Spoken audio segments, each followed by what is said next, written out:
खुशामदीद दोस्तों, राम राम सलाम। मैं हूं आपका भाई Dharampal Malik from Jind Haryana. Dharampal Malik YouTube channel पर आप सबका स्वागत है। भाइयों, आज मैं आपको एक कहानी सुनाऊंगा। मेरे श्रोताओं के कई फ़ोन आए कि आप कई दिन से कोई कहानी नहीं सुना रहे हैं, प्लीज़ कोई कहानी सुनाइए। इसलिए मैं सुना रहा हूं और आज की हमारी कहानी का टाइटल है चोर से बड़ा चोर। तो जैसा कि हमें मालूम ही है कि हमारा हिंदुस्तान गांव में बसता है। लगभग 6 लाख के लगभग हमारे हिंदुस्तान के अंदर गांव हैं। उसका एक प्रांत हमारा हरियाणा है, जो हम हरियाणा में रहते हैं। हरियाणा भी गांव में बसता है और हरियाणा में 6750 के लगभग गांव हैं। और गांव की इकोनॉमी जो नहीं वो खेती बाड़ी पर आधारित है। इसी प्रकार से इस एक गांव में एक किसान रहता था और उसके 3 बेटे थे। बड़ा बेटा जो था नहीं वो बड़ा समझदार था, खेती बाड़ी का काम करता था। घर में 2 भैंसें दूध देती थी, बैलों की जोड़ी थी, अच्छा खेत था, सारा परिवार खुश था। उसका दूसरा बेटा गांव के ही पास एक गांव में स्कूल में टीचर था, जेबी टीचर था। घर का खर्च उसकी तनख्वाह से निकल जाता था, इसलिए आराम से सुख शांति से रह रहे थे। लेकिन उस किसान का एक तीसरा बेटा भी था। उसको लत लग गई, एक चोरी करने की लत लग गई। तो वो भी समझदार, तो वो भी था, इंटेलिजेंट था, लेकिन वो चोरी के अंदर एक्सपर्ट हो गया। उसने आसपास के सभी गांव में ग्वांडों में चोरियां कर ली। फिर जो नहीं वो उसकी शादी भी हो गई। एक दिन वो अपनी पत्नी से कहने लगा कि बड़े बूढ़े कहा करते हैं कि चौथ खाओ तो हाथी का खाओ, पेट तो भर दे, इसलिए मैं तो राजा के महल में चोरी करूंगा। उसकी पत्नी कहने लगी, देखो मेरे पिताजी तो कहा करते थे कि वो बाजे भगत का एक भजन सुना करते थे। बाजे भगत जी कहते हैं, जो सच्चे गुरु का चेला वो नुगरियां से डरे नहीं, जो चोरी जारी झूठ छोड़ दे उससे ईश्वर परे नहीं। आदमी को गलत काम करने नहीं चाहिए, चोरी करनी नहीं चाहिए, और जो अच्छे कर्म करता है उसको जो नहीं ये डेरों में घूमने की ज़रूरत नहीं है। ये राम रहीम आसाराम रामपाल जैसे ऐसे संतों के पास जाने की ज़रूरत नहीं है। आदमी जो अच्छे चरित्र का आदमी होता, अच्छे कर्म करता, उसको घर में ही भगवान मिल जाता है। वो मैं तो सहमत नहीं हूँ। उसने कहा, नहीं, आपको क्या पता। वो कहने लगी, चोरी तो बुरा धंधा। वो कहने लगे, आपको पता इस देश में तो चोर आइकॉन माने जाते हैं, जानी चोर का सांग है। और जोनी रायदन पत सिंह ने भी जोनी एक रागनी बनाई है लीलो चमन के सांग में। वो कहते हैं ये सारा जमाना ही चोर है। तो वो रागनी वो बताता, वो कहने लगी, क्या कहा है राय साहब ने। तो वो कहता है, अरे जमाना ही चोर है, पशु पखेरू क्या डांगर डोर है, लीलो जमाना ही चोर है। कोई कोई चोर है जग में लीलो, आने और दो आने का, जवाहर का चोर है, कोई चोर है खजाने का ने का, जिसकी जैसी चोरी उसकी वैसी ही बोर है, लीलो जमाना ही चोर है। वो कहता, कोई आने का, कोई 2 आने का, कोई होता चोर खजाने का, जिसकी जैसी चोरी उसकी वैसी बोर है, लीलो जमाना ही चोर है। भैया जमाना ही चोर है, तन्ने कौन मेरा दुनियादारी का। फिर वो कहता है अगली कली में राय साहब कहते हैं, चोरी करे बिना लीलो इस जग में कौन रहे जहाँ से, कोई अन्न का चोर, कोई धन का चोर, कोई दिल का चोर कह हजास है। दिल चोरी न ना सहजे वो कमजोर कहा जा है। अरे लीलो जमाना ही चोर है, क्या पशु पखेरू और क्या डोर है, लीलो जमाना ही चोर है। काला चोर कोई मुस्की चोर, कोई गोरा चोर कहा जासे, ये छोरी चोर गणी होती, कोई छोरा चोर कहा जासे। किसे की दबजा किसे की दबजा किसे का शोर है। कोई तो बदनाम हो छे, बद अच्छा बदनाम बुरा, किसी की चोरी दबजेर किसी का शोर हो जा, किसे की दबजा किसे का शोर है, लीलो जमाना ही चोर है। फिर आज चौथी कली में राय साहब कहते हैं, कोई कोई चोर लगे दुश्मन, कोई चोर हमारा, कोई चोर प्यारा भी होगा, तू हम न चोर बनाओ से, कोई चोर हमारा भी होगा। कैदन पत सिंह लीलो तू मछोर है, यो जमाना ही चोर है। वो बोला, ना ये तो जमाना ही चोर है, मैं तो करूँगा। वो बोली, तेरी मर्जी, देख मैं तो सहमत देती नहीं। चलो कुल मिलाकर वो चोरी करने के लिए चल पड़ा भाई। और जोनी वो राजा के महल के पिछवाड़े में पहुंच गया और वहाँ उसने जोनी पाड़ लगा लिया। और खरसा का मौसम था राजा की रानी के साथ लड़ाई हो रही थी और राजा परेशानी में आंगन के में घूम रहा था इधर से उधर।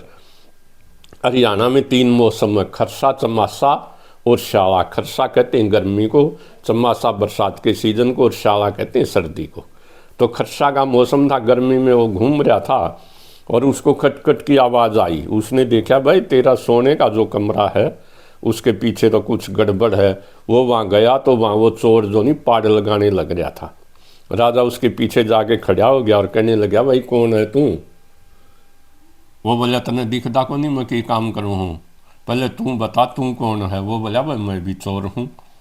नो बोला चोर है तो ठीक, फिर शामिल हो जी भाई, आधा आधा माल दोनों का। मैं ये ईंट पाड़ू हूँ, ये फाड़ी गल है, और तू अपने ईंट एक तरफ जचाए जा। बोला ठीक है। वो पाड़ लग गया, अंदर घुसने का रास्ता हो गया। तो फिर चोर कहने लगे अब अंदर तू जाएगा या मैं जाऊँ, या पैरे पे खड़ा होगा? वो बोला ना भाई अंदर तू है जा, मैं तो पैरे ठीक सू। तो राजा जो चोर बना था वो बाहर खड़ा हो गया, चोर अंदर घुस गया। वो तो उसका सोने का कमरा था, उसको उसमें कुछ नहीं मिला, सिर्फ बिस्तरे और कपड़े पहनने का सामान पड़ा था। फिर उसने देखा उसके जो राजा का पलंग था उसके चारों पायों के अंदर जो नहीं 4 हीरे लगे हुए थे और उनकी रोशनी थी।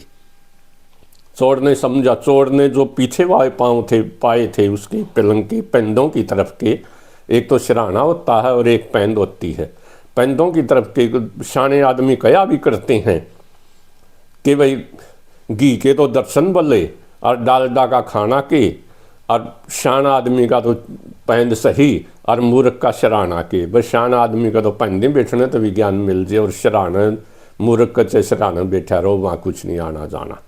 तो उसने जो नहीं वो राजा का कदर करता था, उसने दोनों पीछे के जो पलंग के पाए थे उनके दोनों के हीरे निकाल लिए और वो बाहर आ गया। और दूसरे चोर को कहने लगा ले भाई एक हीरा, मुन्ना तो कुछ नहीं मिला कमरे में, सिर पलंग में 4 हीरे थे 4 पायों के अंदर, और मन शराने का नहीं को तो काट नहीं, क्योंकि राजा राजा होता है और हम राजा की कदर करते हैं, आदमी को कानूनों को मानना चाहिए। और मैं ये 2 हीरे पीछे वाले निकाल लाया, एक तेरा एक मेरा।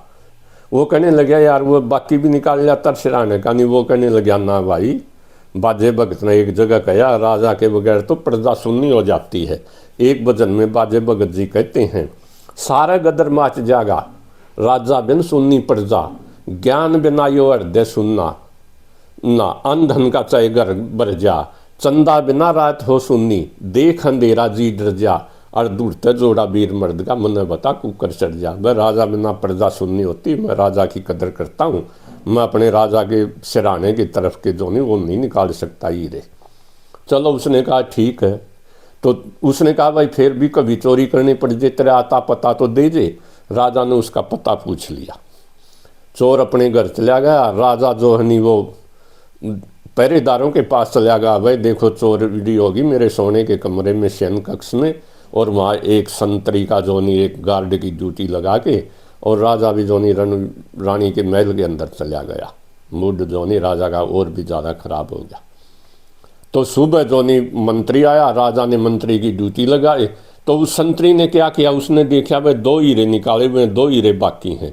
संतरी ने गार्ड ने एक हीरा निकाल के और अपने जो नहीं पगड़ी के अंदर छुपा लिया कि राजा को क्या पता लगेगा, कह देंगे 3 हीरे चोरी हुए हैं। सुबह मंत्री आया तो उसने भी देखा एक हीरा बाकी है और 3 चोरी हैं। एक हीरा उसने, चौथा हीरा उसने चुरा के अपने कमर बंद के अंदर बांध लिया, और उसने राजा को रिपोर्ट की कि चार हीरे थे, 4 हीरे चोरी हो गए जी। राजा ने कहा कोई बात नहीं भाई, होगी तो। राजा का तो असलियत का पता ही था। उसने उसको बुलाया, चोर को लाओ भाई पकड़ के फलाने गांव का है, और वो उसको लाओ के राजा ने बुलाया। उसने कहा हाँ भाई कितने हीरे चुराए? उसने कहा 2। उसने कहा जी पलंग में 4 हीरे थे, मैंने पाँव की तरफ जो पैंदों की तरफ थे पिछवाड़े के वे तो चुरा लिए, आगे के मैंने नहीं चुराए, क्योंकि मैं मेरे राजा की कदर करता हूँ, उसकी इज्जत करता हूँ।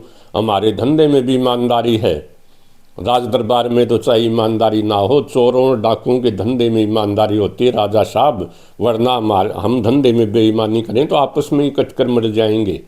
हर धंधे के कुछ सिद्धांत होते हैं। तो उसने कहा भाई हीरे तो 4 चोरी हुए हैं, फिर बाकी 2 हीरे और ढूंढ। तो चोर ने कहा मेरे बाद कमरे में कौन कौन गए थे। उसने कहा एक तो इस मंत्री का पहरा लगाया था, सुबह तो ये मंत्री आ, रात को संतरी, इन दोनों का पहरा था। चोर ने उन दोनों की तलाशी ली और वो हीरे निकल आए। तो ये देखकर जो दरबार लगा हुआ था वो भी अचंभित रह गए, और राजा को तो पता था, राजा भी अचंभे में पड़ गया। तो अब फिर जोनी वो कहने लगा चोर, ये जोनी राजा साहब हर धंधे के अंदर ईमानदारी होती है, हम चोर भले हों लेकिन हमें अपने देश से भी प्यार है, अपने राजा से भी प्यार है, अपने धर्म से भी प्यार है। लेकिन ये जोनी संतरी और मंत्री तो सदा से ही चोरी करते रहे हैं। ये आज के मंत्री संतरी जो दिल्ली में चोरी करने लग रहे हैं ये कोई नई बात नहीं है। इसके बारे में फिर वो चोर सुनाता कि हमारे एक बिहार के अदम्ब गोंडवी साहब बहुत अच्छे शायर हुए हैं, बड़े अच्छे कवि हुए हैं। वो थे तो राजपूत और 5 क्लास पढ़े हुए थे, लेकिन विचारों से लेफ्ट माइंडेड थे, लेफ्टिस्ट थे, और वो बड़ी अच्छी नज़में और गज़लें सुनाया करते थे। उनकी एक गज़ल की 2 लाइनें हैं, जो डलहौजी न कर पाया वो ये वो काम कर देंगे। वो काम होते हैं मंत्री संतरी, वो ये वो काम कर देंगे शासक और प्रशासक। कमीशन दो तो हिंदुस्तान को नीलाम कर देंगे। ये मंत्री और संतरी जो नहीं, ये जो आज के चौकीदार डाक चोरों से भी ज़्यादा खतरनाक हैं। उसकी वो एक और दूसरी नज़म है गोंडवी साहब की, वो कहते हैं काजू बुन है प्लेट में, विस्की गिलास में, उतरा है रामराज विधायक निवास में। विधायकों के कारनामे बताते हैं वो, MLA MP के। पक्के समाजवादी हैं, तस्कर हों या डकैत, कितना असर है खादी के उजले लिबास में।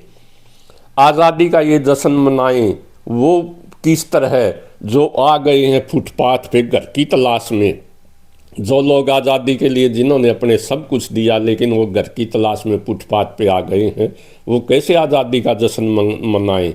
पैसे से आप चाहें सरकार गिरा दें, संसद बदल गई है यहाँ की नखास में। नखास होती है मेला मंडी, पशुओं की मंडी, जहाँ पशुओं की खरीद फरोख्त की जाती हो। पुराने ज़माने में दासों की खरीद फरोख्त की जाती थी, उसे जो नहीं नखास कहते थे, मंडी। पैसे से आप चाहें सरकार गिरा दें, संसद बदल गई है यहाँ की नखास में। जनता के पास एक ही चारा है, बगावत। ये बात कह रहा हूँ मैं 100वास में कि मंत्री तो भाई पहले के भी चोर थे, आज के भी चोर है, जो कहानीकार कहना चाहता है। और जनता को इनके खिलाफ बगावत करनी पड़ेगी, जो यही गोंडवी साहब संदेश देना चाहते हैं। और वो जो नहीं चोर जो नहीं, वो यही शिक्षा देना चाहता है कि वह आदमी को अपने देश के प्रति ईमानदार होना चाहिए, धंधे के प्रति ईमानदार होना चाहिए, और देश के कानून को, देश के संविधान की जो नहीं वो कदर करनी चाहिए। ये था इस कहानी का मोरल। अगर आपको कहानी अच्छी लगे तो कृपया इसे शेयर करना और चैनल को सब्सक्राइब करना। जय हरियाणा, जय Haryanvi. Thank you very much.